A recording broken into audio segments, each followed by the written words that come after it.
Hello everyone, welcome back to my channel. तो friends, आज के इस वीडियो में हम लोग समाजीकरण का जो सिद्धांत टॉपिक था उसको डिस्कस कर रहे थे। तो आज के इस वीडियो में उसका जो है कुछ पार्ट बाकी रह गया था, आज उसको हम देखेंगे। और इसका एक पार्ट हमने जो है ऑलरेडी अपलोड कर दिया है। अगर आपने उसे नहीं देखा है तो आप प्लेलिस्ट में जाकर के ज़रूर देखिए। और चैनल पर फर्स्ट टाइम आए तो चैनल को सब्सक्राइब करना मत भूलिएगा और बेल आइकन जरूर प्रेस करिएगा ताकि जब भी वीडियो जाए तो उसका नोटिफिकेशन आपको मिल सके। और हमारे चैनल पे जो है ऑलरेडी बहुत सारे वीडियोज़ हैं, और अगर आप सोशियोलॉजी से संबंधित किसी भी एग्जाम की तैयारी कर रहे हैं तो आपके लिए बहुत ही हेल्पफुल होंगी, आप उन्हें जाकर के देख सकते हैं। तो चलिए, आज जो है आज का जो हमारा टॉपिक होगा वो देखिए। ये सारी टॉपिक है समाजशास्त्र से संबंधित अवधारणाएं हैं और समाजीकरण से संबंधित अवधारणाएं हैं और समाजीकरण से संबंधित कुछ सिद्धांत हैं। आज हम इन्हें देखने वाले हैं। तो चलिए वीडियो को स्टार्ट करते हैं। सबसे पहला जो कॉन्सेप्ट है वो है पूर्वाभ्यास समाजीकरण का, यानी एंटीसिपेटरी सोशलाइजेशन। और इसे किसने दिया था? आर.के. मर्टन ने दिया था और ए.एस. किट ने। तो पूर्वाभ्यास समाजीकरण क्या होता है? तो पूर्वाभ्यास समाजीकरण जो होता है, यानी मतलब जो भी चीज़ें आप जो है फ्यूचर में करने वाले हैं उसको आप पहले से ही सीखते हैं, तो वो पूर्वाभ्यास समाजीकरण कहलाता है, यानी एंटीसिपेटरी सोशलाइजेशन। यानी कोई भी लड़की है उसको आगे चलकर के फ्यूचर में किस तरीके का सामाजिक व्यवहार करना है वो चीज़ें सभी उसको सिखाई जाती हैं। तो वो एक तरह से उसका क्या है? पूर्वाभ्यास समाजीकरण है। अगला पॉइंट देखिए, ब्रूम तथा सेल्जनिक के अनुसार व्यवसायिक योग्यता प्राप्त करना इसका उदाहरण है। यानी जैसे आप कोई व्यवसाय करना चाहते हैं लेकिन उसके पहले आप एक तरह की ट्रेनिंग लेते हैं, तो ये क्या है? ये आपका पूर्वाभ्यास समाजीकरण है। ये उन्होंने एग्जाम्पल दिया था। अगला जो कॉन्सेप्ट है वो है विसमाजीकरण, यानी डिसोशलाइजेशन। तो डिसोशलाइजेशन क्या है? यानी पूर्व में सीखे हुए समाज विरोधी मूल्यों, आदर्शों, भावनाओं को भुला देना। यानी पहले से आपने जो भी चीज़ें सीखी थी समाज में, समाज के जो मूल्य, आदर्श, भावनाएं, ये सब चीज़ों को आपने सीखा था, उसे आप जो है बाद में भूल जाते हैं। तो ये होता है विसमाजीकरण, यानी आपका डिसोशलाइजेशन हो गया। जो भी चीज़ें मतलब जो आपका समाजीकरण हुआ था वो आपका असामाजिकरण हो गया, यानी आप उन चीज़ों को भूल गए हैं, तो आपका वो विसमाजीकरण हो जाएगा, यानी डिसोशलाइजेशन। उसके बाद अगला जो पॉइंट है वो है नकारात्मक समाजीकरण। यानी जब आप किसी व्यक्ति का या किसी बच्चे का समाजीकरण होता है तो वो हमेशा जो है सकारात्मक ही नहीं होता है, नकारात्मक भी होता है। फिर अगला जो पॉइंट है वो है पुनर्समाजीकरण, यानी रिसोशलाइजेशन। रिसोशलाइजेशन क्या है? यानी विसमाजीकरण के बाद की प्रक्रिया। यानी आपका एक समाजीकरण हुआ, आपने समाज के मूल्य, मानदंड, जो भी चीज़ें हैं आपने उसको सीखा, लेकिन कुछ समय के बाद आपने उस सारी चीज़ों को भुला दिया। लेकिन आप दोबारा से उन चीज़ों को मतलब सीखते हैं और उस तरीके का आपका व्यवहार आप करते हैं, तो वो जो है आपका पुनर्समाजीकरण होता है।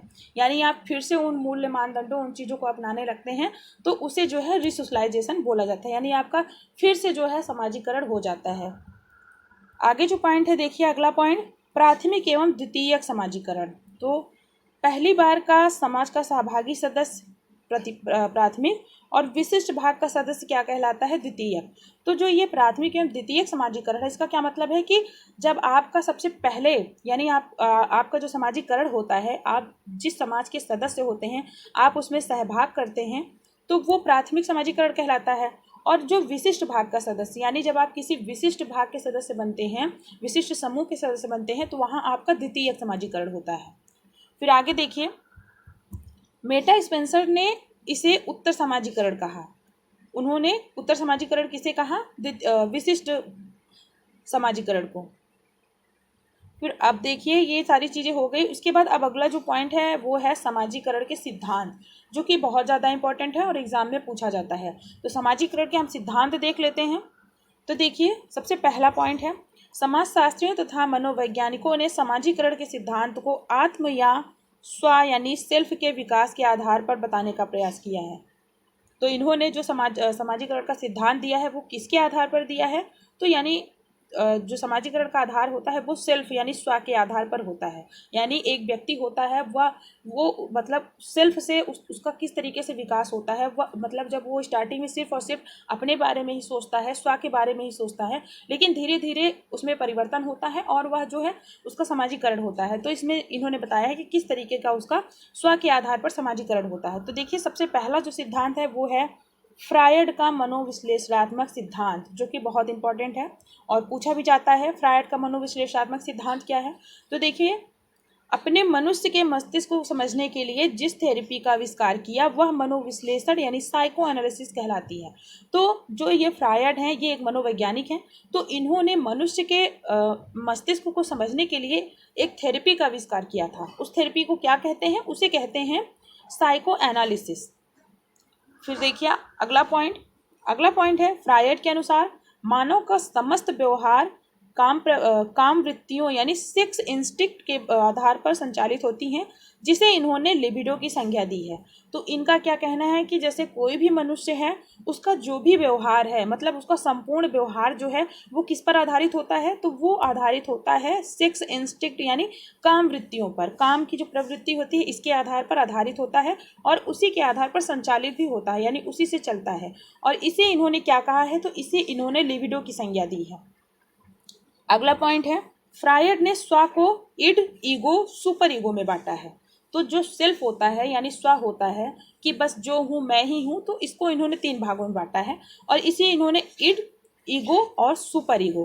तो ये भी पूछा जाता है कभी कभी कि समाजीकरण का जो ये इड, ईगो, सुपर ईगो ये किसने दिया? तो ये सारी चीज़ें आप जरूर नोट करके रखिएगा। तो ये इनका सिद्धांत है। तो देखिए जो ये इड, ईगो और सुपर ईगो है, इन्हीं के बीच जो इंटरेक्शन होता है, इनके बीच जो अंतःक्रिया होता है, वही क्या कहलाता है? वही समाजीकरण कहलाता है। इड क्या होता है? यानी जो इड होता है वो जैविक इच्छा की अपनी जो है पूर्ति किसी भी तरीके से करता है। वो मतलब अपनी इच्छाओं की पूर्ति के लिए कोई भी तरीका अपना सकता है, चाहे वह गलत हो या सही, यानी साम दाम दंड भेद कोई भी अपना सकता है। तो वो अपनी जो उसकी जैविक इच्छा होती है, उसकी जो स्वाभाविक इच्छा होती है, उसको किसी भी तरीके से पूरा करता है। उसे गलत सही से कोई लेना देना नहीं होता है। उसके अलावा जो ईगो होता है, तो ईगो क्या करता है? ये भी इच्छाओं की पूर्ति करता है, लेकिन इच्छाओं की पूर्ति करने के लिए ये उसके जो है तरीकों को देखता है, यानी कि क्या सही है क्या गलत है। ईगो देखता है कि मतलब मैं इस कार्य को कर रहा हूँ तो इसका जो तरीका है वो सही है कि गलत, यानी वो अच्छा और बुरा देखता है। और जो सुपर ईगो होता है वो क्या करता है? तो सुपर ईगो जो होता है ये नैतिक नियमों को मानता है, यानी कोई भी कार्य करता है तो इसका मानना है कि जो भी चीज़ें हों वो एक नैतिक नियमों द्वारा हो। तो यही फ़र्क है तीनों में। तो सबसे जो आइडियल माना जाता है वो ईगो माना जाता है, यानी आप कोई भी काम को करें तो आप उसका अच्छा बुरा सोच करके करें कि आप जो कर रहे हैं वो अच्छा है या बुरा। तो ये इनका सिद्धांत था फ्रायड का। अब चलिए आगे देखते हैं और अगला सिद्धांत देखते हैं। तो देखिए हमारा जो अगला सिद्धांत है वो देखते हैं। तो हमारा अगला जो सिद्धांत है वो है कूले का आत्मदर्पण का सिद्धांत। तो देखिए इसको चलिए समझते हैं कि कूले ने जो आत्मदर्पण का सिद्धांत दिया है वो क्या है।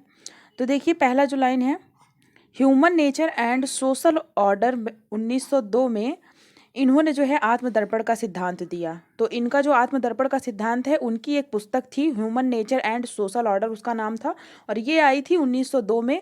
और इसी पुस्तक में इन्होंने जो है अपना आत्मदर्पण का सिद्धांत दिया था।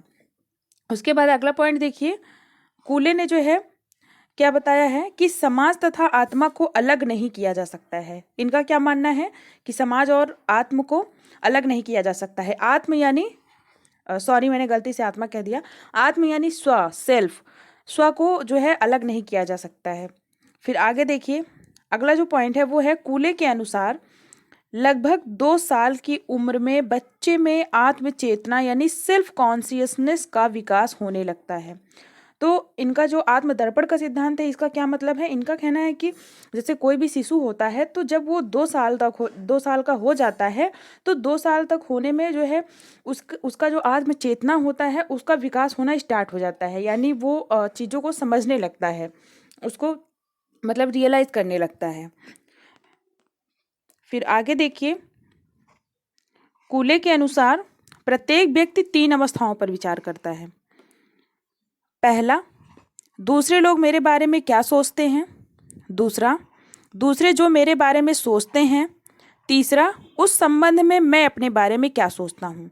तो इनका जो ये सिद्धांत है, तो कुल मिलाकर इनका मानना है कि जैसे कोई भी बच्चा होता है, जब वो छोटा होता है और लगभग 2 साल का हो जाता है तो उसमें आत्मचेतना शुरू हो जाता है। आत्मचेतना यानी वो सोचने लगता है कि समाज में जो और लोग हैं, दूसरे व्यक्ति हैं, वो उसके बारे में क्या सोचते हैं, और जो उसके बारे में सोचते हैं उसके अनुसार वो अपने बारे में क्या सोचता है। तो ये सारी चीज़ों वो एक तरह से वो जो है कैलकुलेट करने लगता है। देखिए फिर जो है आगे है, मैं अपने बारे में सोचकर अपने को कैसा मानता हूँ, अर्थात अच्छा या बुरा। तो ये सारी चीज़ें किसके द्वारा होती हैं? आत्मचेतना के द्वारा होती हैं। तो यही जो है कूले का आत्मदर्पण का सिद्धांत है कि यानी कोई भी शिशु जो होता है, वो कोई भी बच्चा होता है, जब छोटा होता है तो वो कुछ नहीं जानता है, लेकिन जैसे जैसे वो बड़ा होने लगता है तो वो समाज से एक तरह का अंतःक्रिया करने लगता है, यानी इंटरेक्शन करने लगता है, और अपने आप को जो है वो समाज की नज़रों से देखने लगता है कि मैं ऐसा करूँगा तो लोग मेरे बारे में क्या सोचेंगे। यानी वो कुल मिलाकर के अपने आप को जो है एक आईने की तरह देखता है। आईना कौन होता है? आईना वो समाज को मानता है और उसी के उसमें जो है अपने आप को देखता है और उसी के अनुसार उसका जो है विकास होता है। तो ये इनका आत्मदर्पण का सिद्धांत है। आगे देखिए, अगला जो है वो है जॉर्ज हर्बर्ट मीड का मैं और मुझे का सिद्धांत, आई एंड मे। तो इसमें देखिए जॉर्ज हर्बर्ट मीड जो है इन्होंने सिद्धांत दिया था मैं और मुझे का सिद्धांत। तो अगला जो पॉइंट है कि माइंड सेल्फ एंड सोसाइटी इनकी पुस्तक थी और ये आई थी 1934 में। इसी में इन्होंने आई एंड मी का सिद्धांत दिया था। फिर आगे देखते हैं, इनको सामाजिक व्यवहारवादी कहा जाता है। सामाजिक अंतःक्रिया महत्वपूर्ण है, इसी से स्व यानी सेल्फ का विकास होता है। यही विचारधारा प्रतीकात्मक अंतःक्रियावाद के नाम से जाना जाता है। तो इनका जो सिद्धांत है, मतलब इनको सामाजिक व्यवहारवादी कहा जाता है क्योंकि इन्होंने समाज को बहुत ज़्यादा इंपॉर्टेंस दिया है और इनका मानना है कि सामाजिक अंतःक्रिया यानी सोशल इंटरेक्शन बहुत ही ज़्यादा इंपॉर्टेंट है और इसी की वजह से स्व यानी सेल्फ का विकास होता है। यानी कोई भी बच्चा छोटा है तो उसका जो स्व है उसका विकास कैसे होता है, मतलब जो उसका आई होता है वो मी में कैसे परिवर्तित होता है, उसका विकास किस तरह होता है, तो वो समाज के द्वारा होता है। यानी समाज से जो अंतःक्रिया होता है उसी के द्वारा उसका विकास होता है। फिर आगे देखिए, अगला जो पॉइंट है, मीड ने 3 अवस्थाओं की चर्चा की है। इन्होंने प्रथम अवस्था बताई है 1 से 3 वर्ष, यानी इसमें जो है जो बच्चा होता है वो कुछ नहीं समझता है ठीक से। फिर दूसरी जो अवस्था बताई है वो है क्रीड़ा अवस्था यानी प्ले स्टेज। इसमें इन्होंने बताया है कि 3 से 4 वर्ष की अवस्था होती है और इसमें कार्यों में एकरूपता नहीं होती है। फिर अगला जो इन्होंने लास्ट बताया था वो है खेल स्तर यानी गेम स्टेज। तो इनका ये कभी कभी स्टेज भी पूछ लेता है कि मीड का जो इन्होंने 3 स्टेजेस बताए हैं वो कौन सा है। तो पहला स्टेज इन्होंने बताया है और दूसरा स्टेज इन्होंने प्ले स्टेज बताया है और तीसरा गेम स्टेज बताया है। तो गेम स्टेज में इन्होंने क्या बताया है कि 4 से 5 वर्ष व्यवहार में एकरूपता आ जाती है और बच्चा जो है वो नकल करता है। यानी 4 से 5 वर्ष का जब बालक हो जाता है तो उसमें एकरूपता आ जाती है और वो चीज़ों को कॉपी करने लगता है, मतलब जैसे उसके सामने जो व्यवहार होता है उसी को वो नकल करता है। इस प्रकार बच्चे में आत्मचेतना आती है तथा आई एंड मी की धारणा का विकास होता है। फिर आगे देखिए, आई मतलब मैं क्या है, तो ये दूसरे के व्यवहार का प्रत्युत्तर है। यानी दूसरा किस तरीके का व्यवहार कर रहा है उसी के अनुसार जो मैं होता है वो व्यवहार करता है।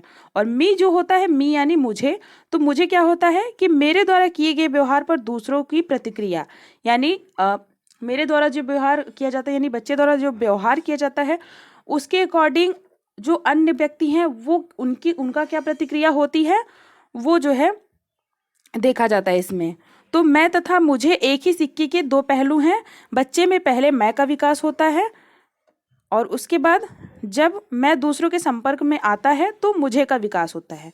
तो यानी मैं और मुझे, जब कोई भी छोटा बच्चा होता है तो मैं करता रहता है कि मतलब जो भी हूँ बस मैं ही हूँ, कोई और नहीं। तो धीरे धीरे उसका जो है मैं से मुझे का विकास होता है और समाज के संपर्क में आता है, दूसरों के संपर्क में आता है, तभी ये मुझे का विकास होता है। और इसे जो है गिडिंग्स ने क्या कहा था, इसे गिडिंग्स ने development of capacity of self awareness कहा था। तो ये भी नोट कर सकते हैं जिसको नहीं पता होगा कि मैं से मुझे का जो विकास होता है इसे जो है गिडिंग्स ने क्या कहा था, तो इसे उन्होंने development of capacity of self awareness कहा था। ठीक है, तो देखिए अगला पॉइंट देखते हैं। मीड ने अपने सिद्धांत को सामान्यीकृत अन्य यानी जनरलाइज्ड अदर के माध्यम से समझाया। यानी जो सामान्यीकृत अन्य यानी जो अन्य लोग होते हैं, दूसरे लोग होते हैं, वो मैं के बारे में या मुझे के बारे में कैसी धारणा रखते हैं, तो उसका फर्क जो है मैं के ऊपर पड़ता है। फिर आगे देखिए, अगला जो पॉइंट है वो है सामान्यीकृत अन्य का मतलब है कि किसी व्यक्ति की स्वयं के बारे में धारणा जो दूसरे लोग उसके बारे में रखते हैं। यानी जो अन्य लोग होते हैं वो उसके बारे में क्या धारणा रखते हैं, उसका फर्क किसके ऊपर पड़ता है, मैं के ऊपर पड़ता है। फिर अगला जो पॉइंट है वो है सामान्यीकृत अन्य की तुलना में महत्वपूर्ण अन्य, यानी सिग्निफिकेंट अदर्स की अवधारणा आई। यानी जैसे इन्होंने मीड ने सामान्यीकृत अन्य की धारणा दी थी, वैसे ही इसके जो है अपोजिट में किसकी धारणा आई, महत्वपूर्ण अन्य यानी सिग्निफिकेंट अदर्स की अवधारणा आई। महत्वपूर्ण अन्य वह व्यक्ति होता है जिसकी स्वीकृति हम अपने व्यवहार में चाहते थे। यानी महत्वपूर्ण अन्य वो व्यक्ति होता है मतलब जिसे आप मतलब मानते हैं, जिसकी बातों को आप मानते हैं, वो जो भी आपको एडवाइस करे आप जो है उसको मानेंगे, तो वो मतलब जो आपके लिए इम्पॉर्टेंट है वही जो है सिग्निफिकेंट अदर होता है, यानी महत्वपूर्ण अन्य होता है। जैसे एग्जाम्पल हो गया टीचर, माता पिता, मित्र आदि, तो ये सब आपके लिए इम्पॉर्टेंट होते हैं, तो ये आपके लिए क्या हो गए, महत्वपूर्ण अन्य यानी सिग्निफिकेंट अदर हो गए। फिर देखिए अगला जो सिद्धांत है आगे है वो है एरिक एरिक्सन का सिद्धांत। तो ये भी आप देखिए, तो ये जो है फ्रायर से प्रभावित थे।